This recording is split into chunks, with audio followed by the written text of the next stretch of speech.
Bob Woodward, welcome to All Things Considered. Thank you. I wanted to start with the war in Ukraine, actually, because you write in incredible detail about how the Biden administration dealt with that war before Russia invaded, in the early months of the war, and the proactive steps that President Biden and the administration took to declassify intelligence and to confront Russia in public. What was the main goal of taking those steps, of standing there in the White House briefing room and saying, we know you're going to do this? They wanted to stop it, of course. But what's very significant in terms of foreign policy momentum, and I write about this in the book, the intelligence is so good. I mean, at one point they have a human source in the Kremlin, the electronic and other intelligence. So they are, as I write, it's like being in the enemy tent. And this unfolds with much less ambiguity than normally you see the working out, is somebody going to start a war? Mm-hmm. And we knew from public statements from President Biden, from National Security Advisor Jake Sullivan and others, that there were deep concerns about the threat of nuclear weapons. But in the book, you describe detailed meetings where the Biden administration is taking this incredibly seriously. They're very concerned. How real was the threat of nuclear weapons in the fall of 2022? Well, it becomes very vivid because of the intelligence and because of the assessment. It's 50%, a coin flip, as one of Biden's aides says. And the idea and the worry is so deep. Oh, my God, we're going to have nuclear use in the Biden presidency, which is the last thing or one of the last things he wants. And so they're all over it, and being in the enemy tent, they're trying to stop it, realizing to a certain extent all the intelligence, all the assessments they have of Putin. Putin is just obsessed with Ukraine. It belongs to Russia. And he writes some things publicly, and it is not a borderline decision for him. This is ours. We're going to just take it. Reclaiming the Russian Empire. This is something we're going to do. And despite those direct pleas, threats, urging not to do this, the war begins. And at a certain point, when Russia's on its heels, like you said, the intelligence says that it's a coin flip moment of whether or not Russia is going to use nuclear weapons. Can you walk us through some of the reporting that you've gathered of the direct phone calls from the Secretary of Defense and others to their counterparts in Russia saying, don't do this? Yeah, I mean, the most vivid one is Secretary of Defense Austin. There is I have a literal transcript of what he said. This is October 21st, 2022, and they have this very vivid, rock-solid intelligence. And so Secretary of Defense Lloyd Austin, they agree in the NSC, let's call your counterpart, Sergei Shoigu. And so this is, I have a literal transcript, and if you'll permit me to read some of it, because it makes the knowledge that they have real, and it makes how they're dealing with this crisis. Mm-hmm. First, Austin says to Shoigu, we know you are contemplating the use of tactical nuclear weapons in Ukraine. First, any use of nuclear weapons on any scale against anybody would be seen by the United States and the world as a world-changing event. There is no scale of nuclear weapons use that we could overlook or that the world could overlook. Other words, it's just, hey, what's going on? It's, we know. And it's very, there's a kind of analytical sophistication here.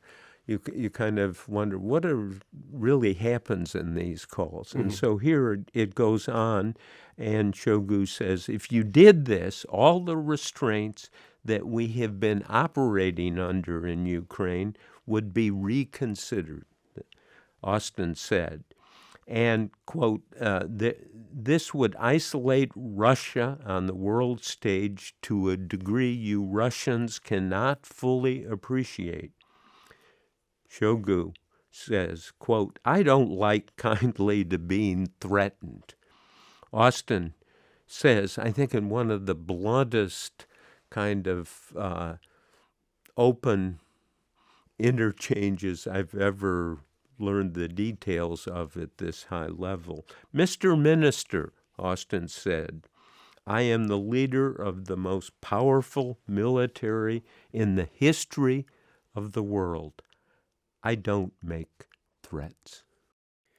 Did you get a sense of what the response could have been? Because at the same time, you report President Biden saying in meetings, the United States would not respond with nuclear weapons. But on the other hand, that is a very clear statement from Secretary Austin in that phone call. Yes, I mean, that's where they're talking. I have some of the things that Biden said privately. But here's what the Russians have to deal with, this kind of threat, open threat. And it's interesting because at the same point, this is a real concern. You have phone calls like that. You have public warnings. You have another round of strategic declassification of intelligence about the false flag of a Ukrainian dirty bomb that Russia is talking about as kind of a pretext to maybe use these weapons. And the administration goes out and says they're trying to do this and warns them. And then at the same time, over the last couple of years, you have President Biden and the officials that you're reporting on become almost less concerned with the red lines that they were worried about. You know, they go from giving Javelin missiles to Ukraine to giving F-16s to Ukraine to now the conversation is American-made missiles striking within Russia.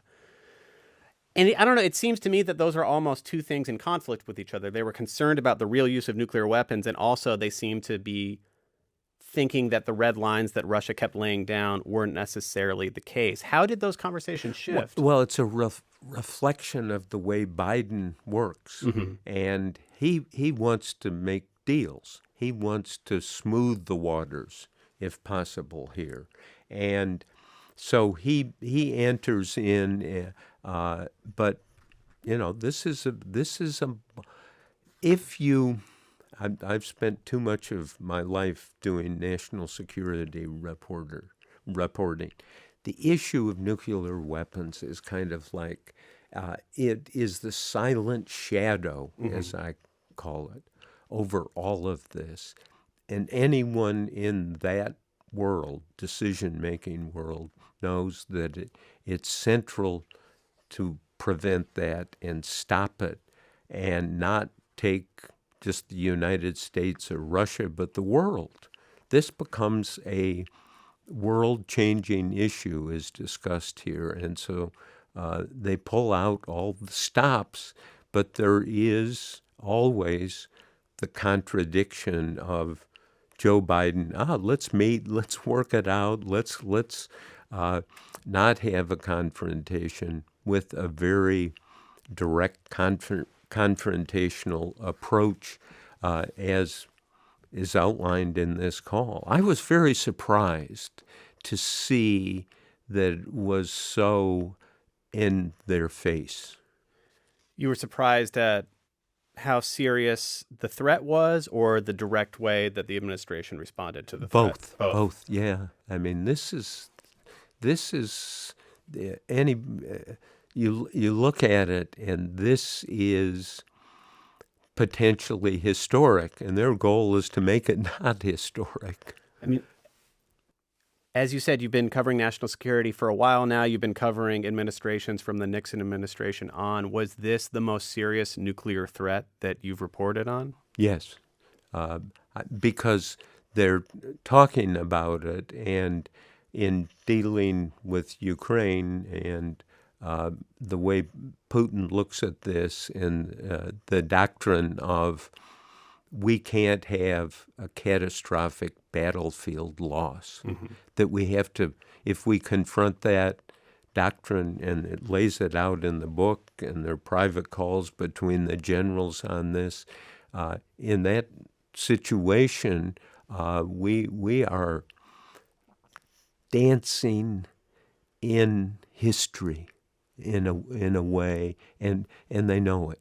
And at the same time, about halfway through the book, there's an entire other war that breaks out. And it's a war that has consumed the headlines from October 7th of last year on. And there are so many details about how the Biden White House is trying to make sense of what's happening and of trying again and again and again to restrain Israel's response. There's a lot of focus of the first few weeks of the war, especially immediately leading up to President Biden's unprecedented visit to Israel, the wartime visit to Israel to meet with Prime Minister Netanyahu and his cabinet. Can you talk to us about what the White House was trying to get Israel to hold back on and the way that Secretary of State Blinken and others leveraged that Biden visit to try and urge some restraint? Well, it starts before that, 4 days after October 7th, which is just a monumental event, moment in history. By October 11th, what Prime Minister Netanyahu wants to do is launch a preemptive strike on Hezbollah. I don't think this was really known at the time. Was there much in the daily press? I don't think so. But this was what Netanyahu wanted to do. And we show in October 11th. And this is Netanyahu at his most. Hey, we're going to solve this problem, preemptive strike. Biden and the White House and the national security team, this is the last thing they want. And I have the direct dialogue, the persuasive efforts. No, you can't do this. Don't do this. It won't work. And Netanyahu's very much Netanyahu. I'm going to make my own decision. And I'll take into my advice what you say, but I decide. And I thought it was one of those moments where you realize, and Biden and the White House and the national security team realizes they have some influence, but very limited influence. And Netanyahu marches to his own drummer. I think the book shows that vividly. I'm curious what you thought, because you write this book laying out all of this detail of the Biden administration trying to hold Israel back from a preemptive strike into Lebanon specifically. And do you imagine, what that would have been like? But there's an element of that playing out right now, or would that have been much broader than what we're seeing? Because as the book is about to come to market, you have incursions into Lebanon, you have direct strikes onto Beirut. It seems like that a version of that at least has taken place. Would this have been much broader? It certainly could have been. We know when Netanyahu makes a decision. What is he quoted saying? If in the Middle East you're weak, you're roadkill. That is absolutely true. In the early weeks of the war, President Biden flies to Israel to stand with Benjamin Netanyahu.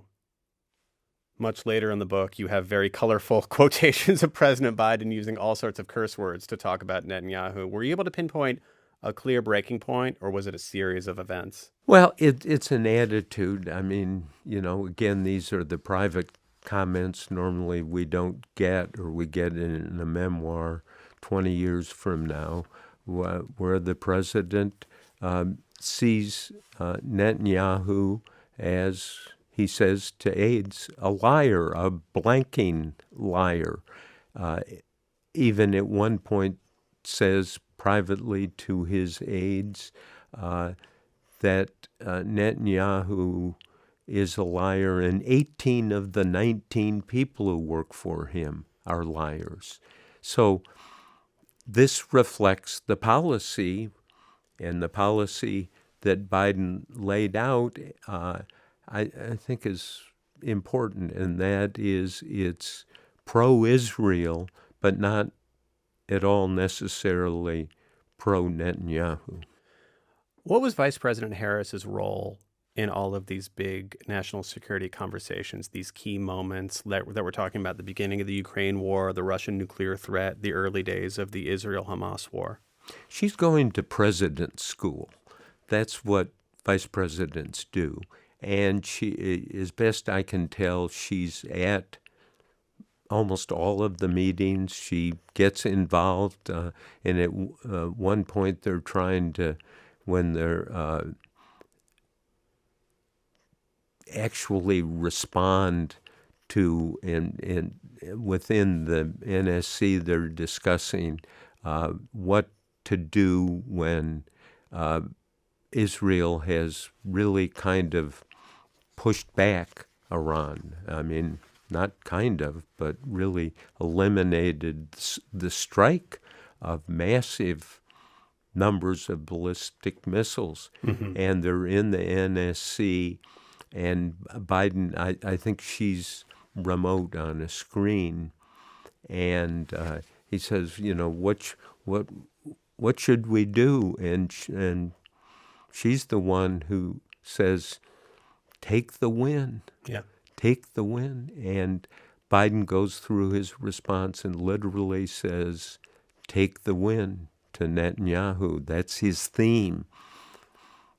Stop the momentum of this catastrophe. And that did lead to a slight cooling of the ramping up of tension between Israel and Iran, at least in that particular moment, after that first wave of airstrikes on Israel. Yeah, exactly. But everything is a particular moment. Yeah. There's no, and that's what's nice to be able to work on the long form in a book, and you can see the steps, and in many, many cases, the exact language. Former President Trump is a figure throughout this book. You trace his presidency in exile and the way that he starts to regain momentum and reestablish himself on the national stage and run for president again.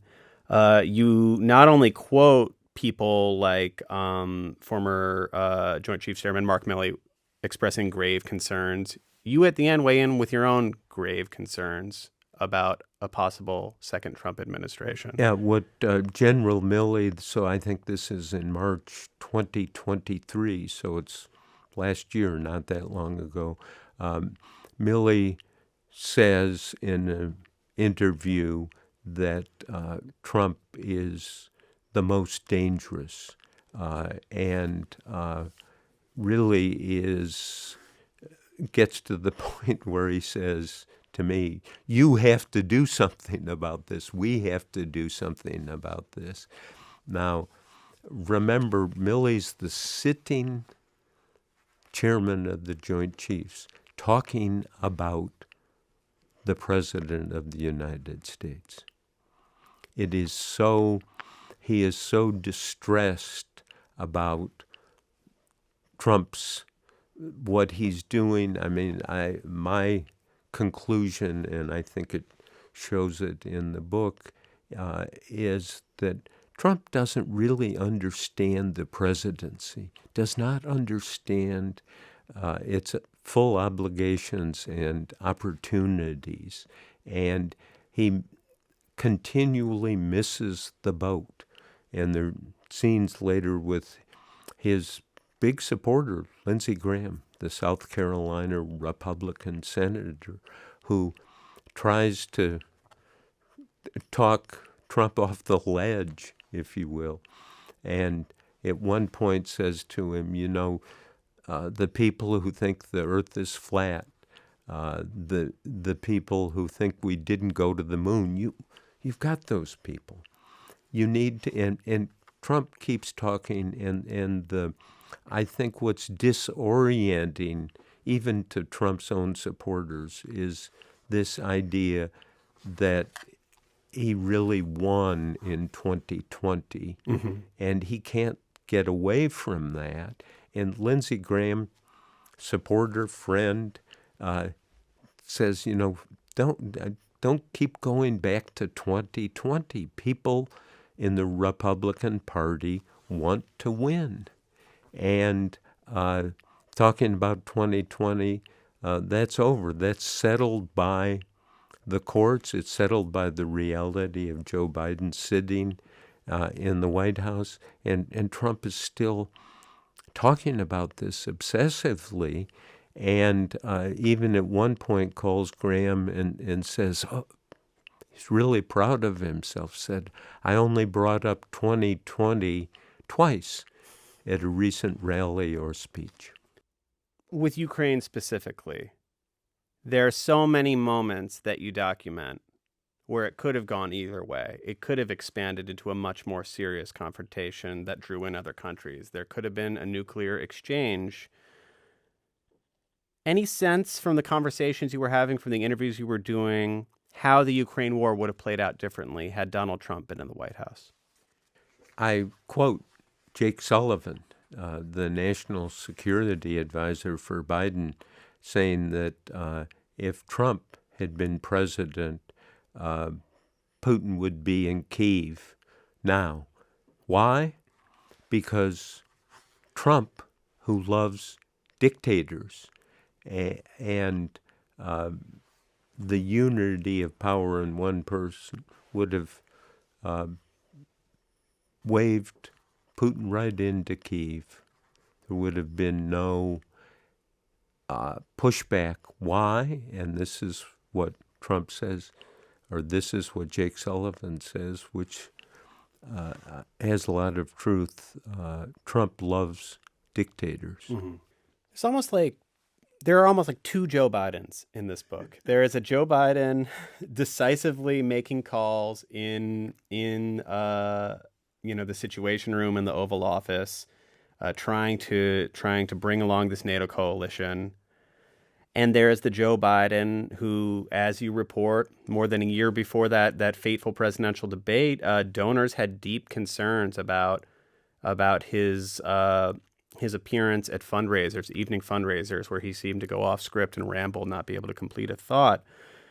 Did you get any indication during your reporting of all of the challenges that Biden was having, particularly over the last year when it came to the age issue? I mean, I reported in the book, but it was not.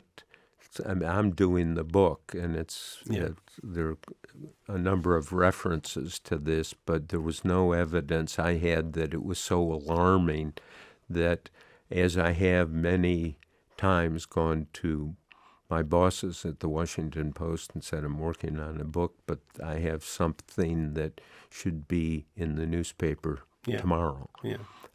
Nothing like that. But I guess, were you, given the conversations you were having and the interviews you were doing, were you surprised by how he carried himself in that debate? Because it's a very different president in these meetings. And I mean, this has been reported in so many different places, the moment-to-moment nature of it. But Joe Biden can, again, get in a plane and fly into wartime Israel and then have a debate where he couldn't complete a thought. Yes. I've written about 10 presidents going back to Nixon. And I almost reached the conclusion in order to... I've written about 10 presidents going back to Nixon. That's a long time ago. Mm-hmm. And I have got to know some of them personally. And in a way, to be president, you have to be 2 or 3 or 4 people. You have to live with the contradictions of this very important decision-making. And the ones that work the best, I think, are presidents who are driven by evidence and not ideology, or not, hey, this is the way we're going to do this, but we're going to be flexible.